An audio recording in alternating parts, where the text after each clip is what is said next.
retired. Hello, listeners. Welcome to Courage Talks. This is another special episode of Young Achievers. Happy to have Anshuman Jhingran today. Young kid is planning to be the youngest male to cross the 7 channels. And what are these 7 channels? How difficult or easy it is, and how Anshuman decided to go on this tough journey.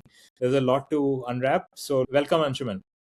Good morning, sir. Happy to be here. Thank you for having me. So, the topic is Courage Talks, and courage has different definitions. What is your definition of courage? My definition of courage is basically doing something which people feel is impossible and then proving it to them Mm-hmm. that what you think is impossible isn't impossible for me. Your limits are yours, mine are mine. I don't have any limits. For me, courage Very is nice. more about breaking the mental barrier. And No Limits reminds me of the amazing book of Michael Phelps that I just finished, and I can totally relate to what you're saying that and limits are all human bound. We are the ones who are identifying those limits. God has not created limits. God didn't create any boundaries either in our mind or across countries. It's just the humans who have been creating all these boundaries and limits. And when someone decides to challenge those limits and break them, the whole world applauds because most of the people in the world did not even think about trying to yeah, break those barriers. yeah, of course, that's like the Roger True, true. Bannister story. Before Exactly. Roger That's, Bannister broke the 4-minute mile, the world record stood for 8 years. People said your heart will yeah, explode. Scientists said that. He did not care. yeah, The day he broke the 4-minute mile, people were yeah, amazed. But that wasn't even the crazy part. The crazy part was 4 weeks after he broke the world record, another person broke it, then another, and then another.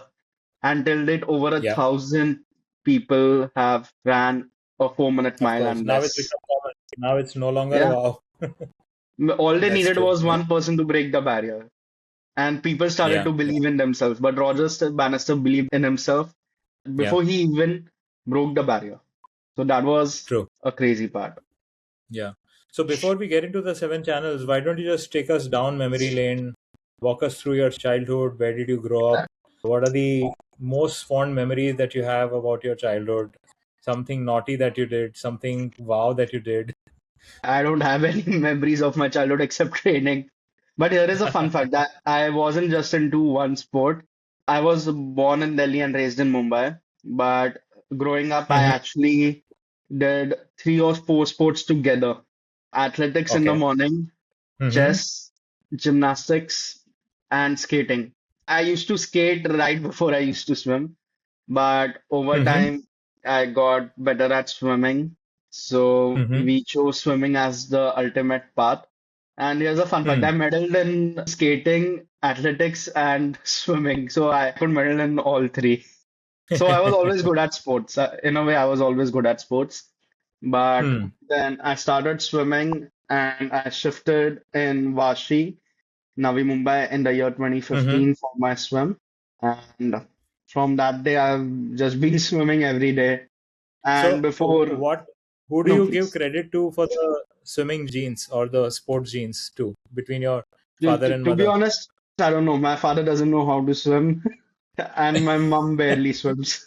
So I don't know whose genes did I get, but I definitely did get someone's. Maybe you might want to check with your grandparents. Maybe there might be some genes there which Yeah. might benefited from. One of But my I'm sorry, gra I interrupted you. Yeah, go ahead, please. One of my grandparents' father or someone in our family is actually a Padma Bhushan awardee for geography, if I'm not mistaken. So if everything goes right, I'll be Okay, the second national awardee in the family. And not the first, but at that's least I'll awesome, be man. second. First for sports. Yeah, that's nice to hear. And what brought about the transition from Delhi to Mumbai? And dad's job, I believe. I was 5 at the moment, so What does he do? from what I know, he does a lot of things. Even I don't know. He used to be a chef at Taj. He did hotel management. He was a chef at Taj. Mm-hmm. Then he transitioned into banking, and now he conducts fintech Okay. events in India. So this year in the fintech event and AI summit, he actually invited the Prime Minister of India, the Prime Minister of UK, and the Prime Minister of France. He works with Nice. big people. He's known as a very big guy in the Got it. And banking during your sector. school days, No, sorry, please. okay. Got it. Yeah, during your school days, you got national medals and you ended up in Singapore nationals. How did that happen? Walk us through that part of the story. Before lockdown, I was actually a competitive swimmer. I think I still hold them. I have three state Mm-hmm. records in Maharashtra for the 50-meter butterfly and under 12, 100-meter butterfly and under 14, and 100-meter butterfly and the 100-meter breaststroke. In the year 2018, I actually got my first individual national medal. I usually don't count my relay national medals because it's the individual which count the most. I was doing really well, so we Mm. decided to train in Singapore for a while. I trained at Singapore for 3 months very well. So while I was there, I competed at Singapore Mm-hmm. Nationals, and over there, my results were really Okay. satisfactory, to be honest. I managed to Mm-hmm. get in the finals in multiple events. Some events I took as an experiment because over there you can take Mm-hmm. unlimited amount of events. So I took an immense amount of events as an Yeah. experiment. A few were an experiment and a few I usually swam. In one of those experiment Mm. events, the 1500-meter freestyle was one of them. 15-20 minutes Okay. before the race, I wanted to use the washroom, so I was running over there. The floor was wet Mm. and I twisted my ankle. I fell. I still remember Oh how I man. fell. It was in a whole Bollywood style. I fell, I rolled 4, 5 times, and I Okay. hit my back on the wall. Oh man. Yeah, but I And was was too. there anyone in the bathroom to help you out immediately, or Yes, my Singapore coach was there because I was running on the pool side. So he was like, "Are you okay?" I'm like, "Yeah, yeah." I okay? wanted to use the washroom too bad, so I ran over there. Then I ran for the event. I swam the event. I was in the last heat because I had never swum this event before. So I was swimming Mm-hmm. without any pace and without anything. I was swimming on pure Yeah. judgment, and I ended up finishing fourth without any pace or anything. I still remember in the evening there was a pool meeting after that because it was the last day, like we all Yeah. meet. I couldn't even walk, so I Mm. decided to skip it because my ankle was Mm. swollen a lot and I literally Yeah. couldn't walk. I was on one leg. I was like a So was it loser. just a sprain, or you ended up having a No, fracture it as was well, a like sprain, me? but it was a big sprain. So it took 3 days to recover. Okay. So that was one of the best things.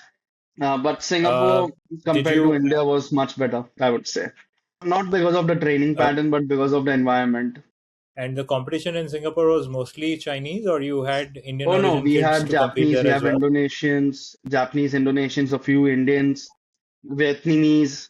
We had like 4, 5 countries. So it And was just like the SEA Games. what are the difference in the coaching that you got in India versus what you got in Singapore? Do you want to highlight some of the coaching styles that stayed with you? To be honest, I don't remember much of the coaching, but I remember a Mm-hmm. lot of the environment because Okay. I've seen this a lot that in India, parents usually force their kids into going into training or they don't want to be there.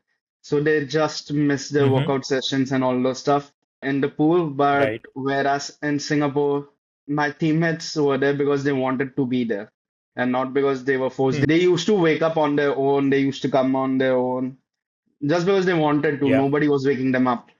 They did not want to Mm-hmm. come, they wouldn't come, so it wouldn't bring any negative impact on the pool. So that was one of the most Yeah. major things I felt Hmm. in India versus Singapore. Singapore was much more disciplined in these terms. You were getting a Hmm. positive environment over there, whereas in India you get a mixed environment. How about the pool quality of the water? I would say everything is the same. I mean, it was hot there, it's hot here. Yeah, Singapore and Mumbai are both tropical climates, so I'm sure you couldn't have seen much difference in terms of the weather for a fact. And a lot of times, weather does impact your attitude and your mind as well. If it's a conducive Yeah. weather, then chances of performing Yeah, better but Singapore was go up always for a fact. near the equator. It was Exactly. almost warm all the And time, and it was raining almost any time. yeah, but doesn't stay for long. It's short bursts of rain, and then it dries up very So, fast as well because the overall air is very dry. yeah, but sometimes it used to rain for 2, 3 hours straight. And Oh, I okay. still remember at times we used to pray for the lightning detector to just turn on because we had an open pool, and if the lightning detector was on, we couldn't enter the pool.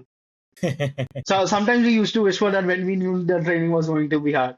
Because sometimes the coach used to tell us a day prior, be ready for tomorrow. Tomorrow is going to be tough. Sometimes on those days when we were not up to it, when we were not recovered well enough, we used to pray, please lightning Yeah, detector. true. So, in your swimming in the school and the championship that you participated, most of the time you were doing these shorter distances like 50 meters, 100 meters, and all. Yeah. So, 1500 meters you said was probably the longest. At any No, point of 50 time meters I during your. quit by the end of my competitive. I quit it willingly. I wasn't told to quit it. I quit my 50 meters willingly. 50. I only used to do 50 fly because I was a flyer. But I decided to quit the Okay, 50 fly willingly. got it. Nobody asked me to do it. I did it willingly because I did not have a strong start. I had a Hmm. very weak reaction time. The reaction time is usually hereditary. You cannot change it. So Hmm. that was one Yeah. disadvantage I always held in the 50, so I decided to quit it. But at any point of time, did you feel that you had stamina for long distances, or did you test it out yourself? Did someone tell you Singapore that you was a might do test. well? Singapore was a test. I tested it over there. I was like, Hmm. I'm in an international event, let's test it. How does it matter? And it worked. Okay, It worked well. got it. And then during COVID is where your entire swimming rejuvenated. Why don't you just walk us through the story? What happened? So during lockdown, I actually cycling and I fell down on my left hand and I broke my wrist and my forearm into three pieces. After that, I had a surgery. Then after the surgery, I had to get one more surgery done. It was a long recovery period, and we were like, why don't we try open water then? Because it was a long, hefty Mhm. recovery, and I still wanted to do something. So the solution was let's try the Ocean 7. But when you climb a mountain, you don't directly climb Mount Everest. You take on smaller challenges first just to Yeah, see how good can you do it. true.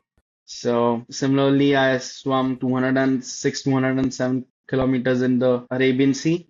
And it worked. Then my first international swim was from Sri Lanka to India in the year 2022. And that was a rough swim, to be honest. It was a rough swim because it was so hot. It was one of the hottest swims I've ever done. How much was the distance and how much time it took you for the same? I think it was 30 kilometers. I think it took me 9 hours, 50 minutes, but I usually rounded off to 10 because I don't Okay. remember the minutes. So I usually just tell them 10 hours. What was the first feeling that you got when you got into an ocean for the first time? Do you have any strong memories of the whole experience? My first time was when I was 10. I was 10 and it was an open water event. It was in Goa. I still remember. I was there with a Okay. friend. It was a race. We were in Goa. It was a 1 kilometer swim though. For a kid, it's fine. Yeah. For a 9, 10-year-old boy, it's fine. But that was the first time, Yeah. and the second time was also a race in Mumbai from Suncrock to Gateway. From the third time, it was an actual open water swim. First, I thought I was going to do 10K open water. Then I realized I was going to do 30, 35 kilometers in the sea. Yeah, that was probably my first swim. Those are my memories. Those are my open water memories, to be honest. So when I Got it. started Got it. and how I progressed to it. And now I'm And swimming the open water every year. Now yeah, I'm swimming open and the water every bike year. accident. Yeah, sorry. Yeah, the bike accident that you mentioned happened during lockdown. So During must lockdown, have yeah. been very difficult getting all the surgery done. Hospitals were Oh, obviously it was treating more brutal. COVID It was patients. brutal. But luckily, we knew someone in the hospital, and rather than staying in a general ward, we luckily got a private room. Because that was the peak time Okay. for COVID. It was in the year 2020. So that was peak COVID. So Yeah. luckily we got a private room. I got a private room, How then many I days got were you in the tested. hospital? I think 4. Because they couldn't conduct the Okay, surgery the got next it. day. Of course, that time the rules Okay. had changed until and unless it was so severe that you had to get a surgery done. You had to Hmm. take a COVID test first and then get your surgery done. So Yeah, the first day I got admitted got at it. night. Second day I got a test done. Third day I had a surgery. So fourth or fifth day I came back. Got it. 2021, you mentioned about the seven open water swims, 207 kilometers. Yeah. What was the urgency to do it in a month? I mean, what prompted the whole plan and what were you trying to I do achieve not know by that. swimming so I do not know much? that. I think we were applying for the Limca Book of Records, Okay. so we were just looking at open water records in India. Uh-huh. And one of the records stated that someone swam 150 kilometers in the sea in a month. So we were like, let's break it. Our original plan was 180, Okay. 190, but one of the Uh-huh. routes we took was longer than we expected. We thought it was 10 kilometers, and it ended up being Hmm. 25. So that raised the Okay. whole. distance in the open water. I think I was aiming for 190 kilometers. And because of that one swim, it went on to Hmm. 206. And I still did not get my And Limca who Book of was there Records. with you in this swim? The coach was there, or Coach was there, dad sorry, I was missed there. you. And I still did not get my Limca Book of Records Okay. certificate. They said that because you were under 18, we cannot count it. I'm like, huh? Oh, really? Oh my Yeah. God. That's grossly unfair, I would say. Yeah, that's uncool, but what can you say?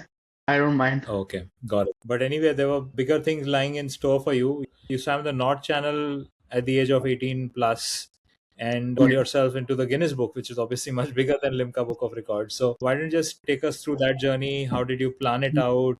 Yeah, I think The after the challenges you Park Strait, faced?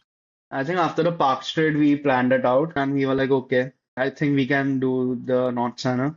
Then 1.5 month Mm-hmm. before the North Channel, we went to the UK Jersey Islands, not the Jersey in the Mm-hmm. US. Many people get confused. In fact, when we went to the airport and we Yeah. told the air hostess that we wanted our tickets to Jersey as well together, she was like, "Do you have an American Yeah. visa?" No, we are going to the Jersey Islands in the UK. Most people haven't even heard of this place because it's a small island Oh, somewhere okay. in the middle of the English Mm-hmm. Channel. Okay. I went there. I remember my first day, it was brutal. We landed, we had a jet lag. I woke up at 5 a.m. Poor Mr. Dario, the person, Mm-hmm. the guy we were staying with. Mom Yeah. went down, I went down, and we were making some noise unintentionally, not intentionally. And the Uh-huh. poor guy woke up. We still feel bad for it. Uh-huh. But he was a lovely guy. He used to help us a lot. I Okay. went there, Mm-hmm. so I went down the pier. I don't remember which pier, but it was some pier. And because in the ice Uh-huh. bath, I only had the habit of keeping my body in the water and not the face. It was the first time I was putting my Yeah. face in cold water. I remember my face getting numb. My coach in Jersey Islands was Sally ma'am. She herself is the oldest person in the world to swim the English Channel two-way. She swam the English Channel two-way, and she's the oldest person to ever do so. I Did she think after a do it? week or so, I got acclimatized. It was good, it wasn't bad. But when we went Yeah. to Donaghadee in Ireland, that's where the swim starts. We were told to go Mm-hmm. home because we might not swim. Basically, they get three swimmers in a week, and I was number two on the list. I Hmm. was told that I might not be able to swim, so it's better for me to go home. We were like, we'll wait till the last day, we don't mind. Even if this happens, we are Hmm. happy to wait even after the swim ends. We are happy to go. We are happy to wait here for another 3 weeks if we have to, but we Hmm. will get the swim done this year itself. They were like, okay, okay. Hmm. And the swimmer before me actually got Hmm. admitted in the hospital because Uh-oh. of the jellyfish stings. What happened to him? Her, Tasha ma'am, I still Okay. remember her name. So she got jellyfish stings, Hmm. severe jellyfish stings, and she couldn't breathe. They had a oxygen Mm-hmm. mask on the boat, and they gave it to her, and she ended up in the hospital. I did not know that I was going to swim until one day before the swim. So I swam like Okay. 4 hours. Everything was sore on my, and I think 16 hours. Yeah, like 4 p.m. Also, I was told that I have to swim tomorrow. I was like, I just swam four Mm-hmm. hours. Why are you making me do this? Hmm. But I had no option because it was the last day of the week. I was lucky, and everyone swim starts at 5 a.m., 4 a.m., 12 at midnight.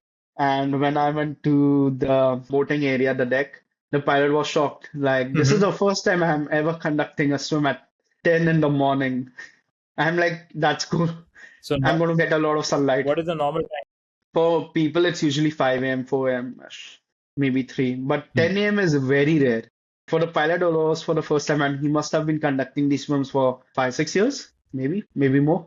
So it was a good time for the pilot And as well. what month of the year was it? Was it like very July. cold Yes, otherwise? July. Compared to Indian waters, yes, because I think we were at 13 degrees Celsius, the water temperature, 13, 14. So yeah, it Mm-hmm. was cold. But luckily, I had a month of training, so it did not affect me as much as it would have affected Mm-hmm. other people. And when you put Got in it. that amount of time, money, and effort, you have to get this done. Otherwise, you have to do it again, and it's a whole headache. That's So true. one of That's my true. motivations during the swim was if I come out now, I have to do it again, and I'm not ready to do it again. I'll suffer now, but I won't do this again. In a way, it's motivating because who wants to Hmm. go back to square zero and start again? If you have a choice to Very finish true. it off, just That's finish that it off can be quite and interesting. take a break. Enjoy life. And you're the fastest Asian across Catalina, Cook, and Molokai Island Yeah. channels. It has been the toughest, and why? Catalina was easy. Cook Strait was easy. Molokai was Mm-hmm. tough. I, What I was the was tougher? chanting. I was chanting my prayers. I had Hanuman Chalisa running in my mind for 14 and a half hours because that is the Man. only swim in which sharks are seen. And I Okay. was like, please no sharks, please no sharks. So I was just chanting the Hanuman Chalisa in my brain repeatedly for 14 and a half hours non-stop. I think that one was the most mentally tolling because I had to constantly worry about sharks in that swim. Otherwise, I feel that Hmm. the swim was fine. It was overnight, and I Hmm. could have finished an hour and a half early, but we had to deroute from our actual route because the place where we planned to finish was a rocky area. Hmm. But because I was so ahead of schedule, they had to make me finish us on a sandy beach because I can't swim in the dark in the rocky areas. It's risky. So Yeah. sandy beach it Yeah. was, so they had to deroute me an hour away. So the Hmm. swim took an hour more than it should have. But when I finished it, it Got it. was fun. I mean, there were people fishing. I completed the swim. I went to one of the locals. I asked him what the time was. And he told me it was like 5 a.m. or so. And I was like, okay, so it has been 14-ish hours. And he was like, 14-ish Yeah. hours for what? I told him I just swam from the Molokai Islands. And he was shocked. Then I went in the water, and I think my crew was pretty cool as well. One of my crew members was an Olympian, and Hmm. she went as a coach in the 2024 Paris Olympics for, I forgot the sport's name. Kayaking, yeah, sorry. She represented Australia in kayaking, and she went as the US Olympic coach for the United States for Okay. kayaking. When I was going Very back interesting. to the boat, I still remember. So my kayak and I switched places. I gave him my goggle and he was swimming to the boat. I ended up taking the kayak. And I was like, kayaking isn't as easy as it looks. It's a tough job. During the Molokai swim, my actually backlight went off. So I did not have Okay. a backlight. Yeah, I think it stopped working and it was middle of the night and they couldn't see me. And the kayaker was judging me Hmm. because I usually grunt during my swims. So he was judging me according to Okay. that. And then he stopped me. Oh. I was given a new goggle in which Hmm. there was a light stick. Yeah, Okay. light sticks are heavy, especially when they're on your head. Only when they're on your head because you can feel the weight. But yeah, at the end of the day, it was a successful swim. I completed it. So yeah, that's all what it matters. And I came home safely. But is it necessary that the backlight should be on the head? If it's on the Yeah, back, it's not during the okay? yeah, Or when it's dark, yes, they have to see me. They need a way to see me. no, but And I putting on came the back head with is a Lego set, mandatory. so You it's could all not have cool. Sorry? having on the back is not okay. It has to be on the head, you said, because it was heavy, so must Yeah, have I mean, I have impacted one your on head the movement. suit. I have one on my suit and one on Okay. my goggle area, goggle straps. The goggle strap one and Okay. my suit one both went off. So that became an issue. Got it. And I And came with back with so a Lego set, so it hardly matters for me. Every swim I go to, people get something for themselves to remember. Something for me, yeah. it's a Lego set because I keep on building them. In fact, one of my longest Lego sets I had to build for approximately 16 hours. Not together, of course, Wow. it was done within days, Yeah. but I used to sit for 4 to 6 hours a day just to build it. How many members do you have in your crew, and how do you go about finding them? The crew members are usually given by the boat itself, but you have to get in your additional member who will do your feed, and Mm-hmm. there is an additional member who will see your swim. So the member who sees your swim is from the organization, and the one crew member we want can be of our own. And what's the food? What's the nutrition plan for these long swims? What do you eat? How frequently Uh, do you eat? How are you fed in the water? I have chocolates, Red Bull, cookies, water, and Mm-hmm. BCAA. Before the swim, I have an energy gel and an energy shot. You don't take Energy gels shot during the is swim? no, I don't. Energy shot is something I came up with in the United States, and it's been helping me a lot. Before Mm-hmm. every swim, it just gives me a mental clarity. It's like me just chugging down 20 grams of caffeine, and they're like, yeah. I don't want to say this, but it's like a drug as well. Like people smell it and they're like, Hmm. ah, everything opens up for me. Caffeine shot does the same thing because it's so bitter and it's so good. It just opens Hmm. up your brain. That's how I feel Got for it. a caffeine And shot. is there some rule that you're not? Is there You some can't rule wear that you're not supposed to touch the boat? Or... Oh yeah, there are rules. You can't wear a full Hmm. body suit. That is rule one. No Hmm. watches allowed. This is why the Seven Oceans is part of the FINA program and the World Aquatics program. Because I've noticed Hmm. people wearing watches during the park shed, which is not allowed. It is Hmm. not allowed according to the rules. So yeah. What's the And reason for watches not being allowed? I think watches can heat up the body slightly or something like that. That's why. So Oh, really? basically, any electronic is not allowed on your hand. That is the rule they have kept. Even I'm not sure why, but no electronics Hmm. on your body during the swim. That's the main rule. So you can't even hold Got your it. own GoPro or anything like that, even if you want to. So if I ever want to measure the swim with my watch, what I have to do is I have to turn it on, I have to put it on swim mode, and I have to keep it on the boat. So the watch doesn't track me, it tracks the movement of the Hmm. boat.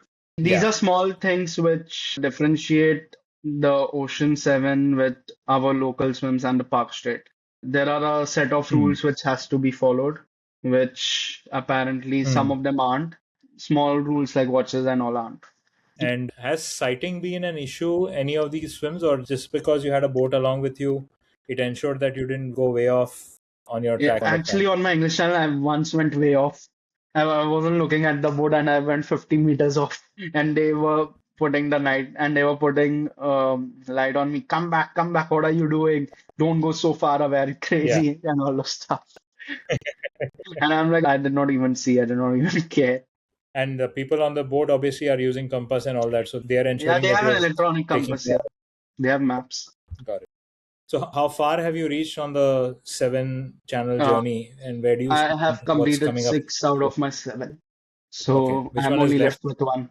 The Sugaru, Japan. and when is that you're planning? It's next month. Okay. Yeah, it's next And month. what does your training And regime look like when you're not swimming? What's the typical training regime? Why don't I will walk sleep. us through a typical?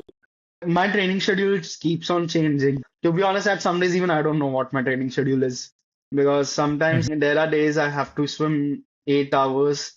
And right now in Mhm. Mumbai heat, you can't even swim 8 hours properly, even though if you swim at night. This is the training Mhm. schedule I have when I have to swim on a longer day. I'll wake up at Mhm. 2:30 in the morning. I won't even tell my parents, I won't even wake them up. Night prior, I usually have all my feeds ready, this, that, etc. And at Mhm. 2:30 a.m. I'll wake up, I'll go to the pool, I'll start my swim by 2:53. I'm usually known at the pool for this. Whatever time source says, I will start at least 30 minutes to 1 hour early. That's a guarantee. So if he asks me to come at 3:30, Mhm. I'll start between 2:30 and 3. So I always do that. So if I start at 3, I'll What's the finish reason for by that? 11.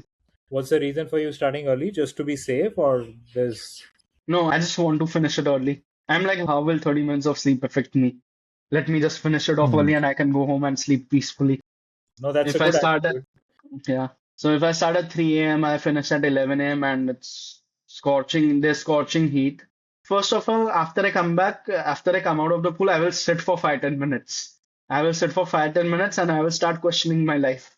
Why am I doing this? Because in so much heat, your head starts hurting so much. Your body's exhausted. You don't even have Yeah. anything in you. Then I'll change. Hmm. I'll reach home by 11:30ish. Maybe pick up a samosa on the way. Then if I feel like having lunch, I will, or else I'll change. I'll take a shower and I'll sleep within 1.5 hour for like 4 or 5 hours. Then Hmm. I'll wake up at 5 and 5, 6, maybe 6. Then when you're in a lot of pain, you can't even get up properly. I'll have some Yeah. tea, I'll watch some television. Right now, my vacations are also going on, so there's not a lot of study stress as well. So I'll chill, maybe do some time pass with my parents, play some PlayStation, have some fun, and then Okay. just go to sleep. Have a call with some of my friends from the pool, what was the set, and all those stuff, and then just go to sleep. But on my normal days, the timetables are a bit different. I'll wake up at 6, I'll go to the pool at 6:30, I'll come back home at 8:45, get some work done, have lunch, sleep, then train, come back home. Nowadays, I'm coming back home at late, so I'm going home. If I leave at 4, I'm coming back home by 9 in the evening because I've exercised, swimming, and everything together. I think my majority of the days goes in the pool only. And one day I calculated. the amount of hours I'm putting in the pool, and I'm like, it's 24 hours. So I'm basically swimming out of 7 days. I'm swimming one entire day in the pool. I'm spending a day in the pool. And you got a pool in the society, or Oh, this no, is no, a, no. a The, club you the, do, or yeah, it's my training club. Yeah. Father Agnel's. and it's a 50 So meter pool. So 25, 25. So basically, I can go at okay, any time, but the sir informs them prior that he will be coming at this time. He will be coming at this time. got it. And most of the time you're swimming freestyle, or you Yeah. play around with the strokes as well? No, no, no. Right now, most of the time, I'm swimming freestyle. For the past 4, 5 years, I've been swimming freestyle. No other Hmm. stroke. And what is normally understood as open water swimming is almost 80% mental. And you just Yeah, cited some of majority the of it is examples. mental because it's a way of thinking. Like if there are 45, 50-year-olds swimming on the same day, same time, and the same tide as you, why are 20, 25-year-olds failing to swim? Most of it, you are obviously fitter than the 45, 50-year-old. But when you think Yeah. deeper, you get to know it's more of a mental toughness than a physical toughness. Of course, you need to be But physically fit, but has you have there to been be an mentally fit. instance where you has there been an instance mid swim where you really lost it? You Every had swim. a sudden. Not one of the swims, every swim. Every swim, I start to question my life after one point of time. Why am I doing this? Then I'm like, yaar, chhod deta hun, let me quit the swim. And then I'm like, if I quit the swim, I have to do it all over again. Then I'm like, I have to handle only 5 hours more. How does it matter? Do it. Of course, any human will get irritated if they do one task prolonged, physical activity for prolonged amount of times with no endpoint. And And you're just studying start thinking. psychology apart from chasing this goal. So have you been able to balance studies with your swimming pursuits? That's an interesting question. For that, I'll have to take you back to my board exams in 12th. Go ahead, please. Right Yeah. after my North Channel, Catalina Channel, and the Cook Strait, which was done during my boards year. My boards were starting in Feb 20ish or so, and I came back home from the Cook Strait in Jan 20ish. So I had 1 month, and believe it or not, Okay. I had 30 chapters in my theory subjects, 30, 33. And out of those Mhm. 33 chapters from three different subjects, I knew only three chapters. I did not know anything more. I had to do accounting. I had to do a lot of things. I had to do IT. So for that board semester, I had to pause my swimming because I had to study a lot. So during that 1 month before my board exams, I used to sit down to study at around 9 a.m. Actually, I used to go to my tuition only. I asked for permission. I told them that I cannot study at home because there's a lot of construction going on, Mm. and they were like, okay, come. I used to go to my tuition. I used to give my phone away. I would like take my phone. I don't want it. Give me my phone only if I get a call. And I had told them a set of rules as well. Only if I give you orals, for example, two chapters, please give me my phone. And for 30, 45 minutes lunch Mm. breaks. That's all.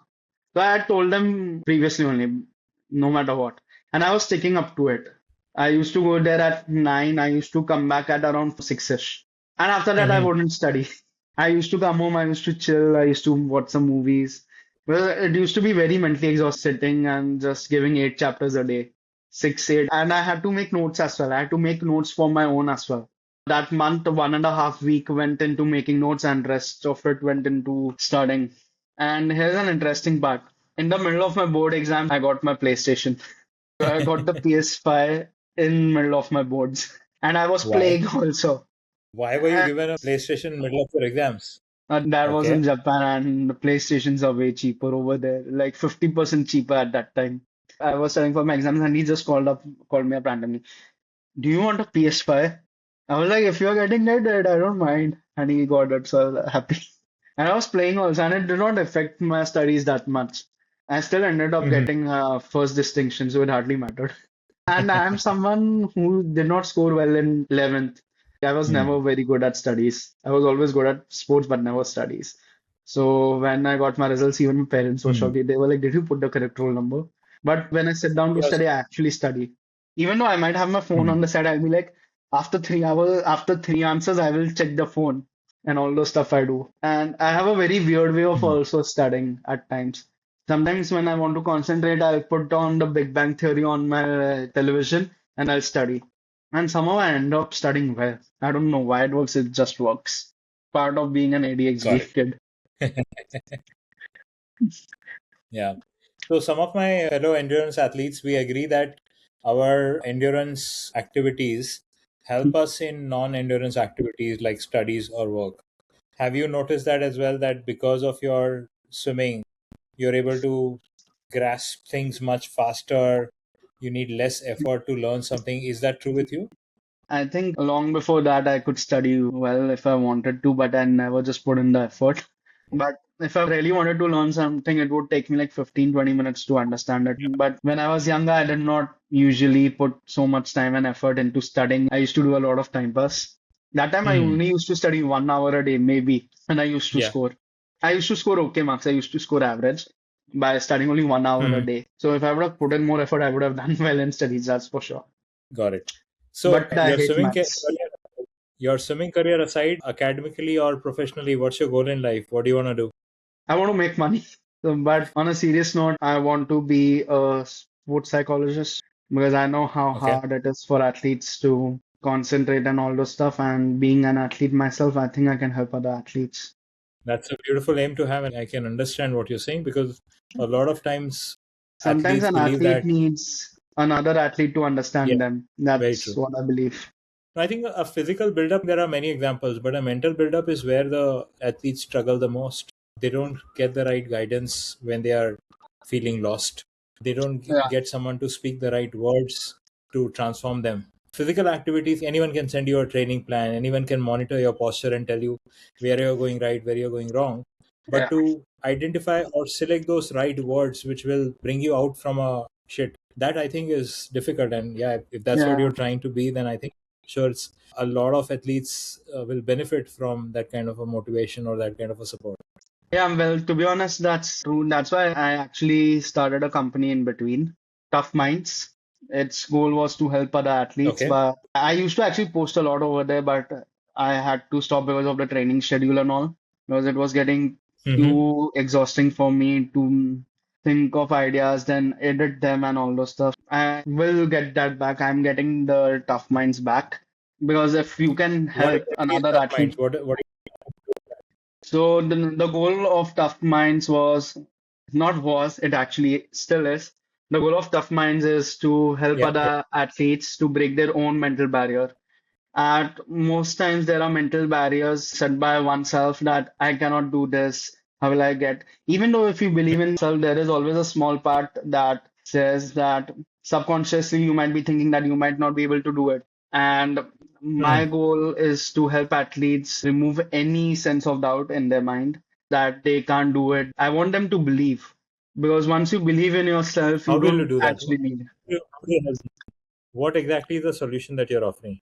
The solution is, to be honest, is to first hear them out, see, figure out the problem. I know that Mm-hmm. that is one of the tough parts because sometimes athletes tend to hide something from others just to not being shown as weak. But to be honest, there are few activities like this is one of the things which helped me, visualization. And not just a day before the Hmm. swim, 2 days before the swim, months before the swim. When you are on Yeah. the pool deck or anywhere on a race, you can't just start thinking 5 minutes or right before the race on what are you going to do. It takes planning. Yeah. I would say at least 2 or 3 weeks before the swim. In my case, I have to think of months before the swim. What can go wrong? If this Yeah. goes wrong, how do I Hmm. fix it? You need a solution for every single thing. Yeah. That's what I believe, and every athlete should be ready for. Most athletes are ready for the best case scenario, but nobody's ready for the worst case scenario. I believe one race goes wrong, that race doesn't define you. That doesn't make you a failure or anything. What you are going to do after that, how you are going to tackle it after that, how you are going to talk to yourself after that is the best way you can actually break your own mental barrier. Because I still remember at one point of time, I was stuck on a timing when I used to race and I couldn't drop my timing off for 2 years. I was so mentally exhausted from just staying at that one time. Which After event about are you talking about for the timing? in the 100-meter butterfly. From Hmm. age 13 to like 14 and a half, I was stuck at one time, which is a very long time in swimming. And I was young as well, so I was Mm-hmm. so mentally exhausted. I was so mentally drained. One day I was like, you know what? I'm not going to think about it. I know I have done well. I need to just know how to swim my own race. When I actually dropped my time by 2 seconds, I actually knew what I was going to do in the race, but I did not And it happened involuntarily. I did not even think of it during the race, but a few weeks before the race, I knew this is how the race had to be swum, and I was practicing it during training. So tough minds won't actually help you break the mental barrier. It will help you become a better person Mm-hmm. in yourself. It will help you believe more, which will help you break the mental barrier. The main goal of tough minds is to break the mental barrier by believing in yourself. I will, of course, give you activities which will help you believe in yourself more, but I still say this to athletes all the time. Me believing in you isn't the most important thing. The most important thing that counts is that you believe in you. Because when the whole world might not believe in you, you'll only have yourself. That's one thing I Yeah, believe. The whole world might go against you, you'll only have yourself. very well said. You obviously are inspiring a lot of people. Who's been your inspiration? Who has been the source of motivation for you throughout your journey? In open water, I would say definitely Andy Donaldson. He's my senior and Mm-hmm. he's from Australia and he swam the seven Mm-hmm. oceans within a year. He was the first person to swim all seven Oh, oceans okay. within a year. And in general, I would say Carson Foster. Have you had a chance to meet him? I've had a chance to have a Okay. call with him. So whenever I'm nervous about a swim, I want some advice before a swim, I hit him up and he usually texts me back. So I've had a call with him once and we go back and forth a few times. But in general, I would say Uh-huh. Carson Foster or Ryan Lochte. I'm not a big Hmm. fan of Phelps and there's a reason to it. I Okay. always tell myself this one thing, the underdog always has a chance. Ryan Lochte and Carson Foster have always been an underdog in the sport. You never Hmm. know what an underdog can do. That is the main thing.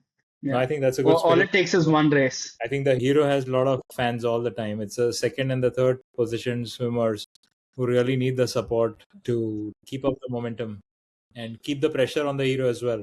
The winner is able to break records because there is pressure from left and right to keep up that speed. Someone has to acknowledge and appreciate the importance of that pressure as well. Yeah. So once the 7 channels are done, what's next? What do you plan to do next? I plan on taking a break and going for a solo trip. What It place has do you want been to go for your solo? it has been an amazing 5 years, but I need a solo trip. Well, I've been behind my dad for Italy.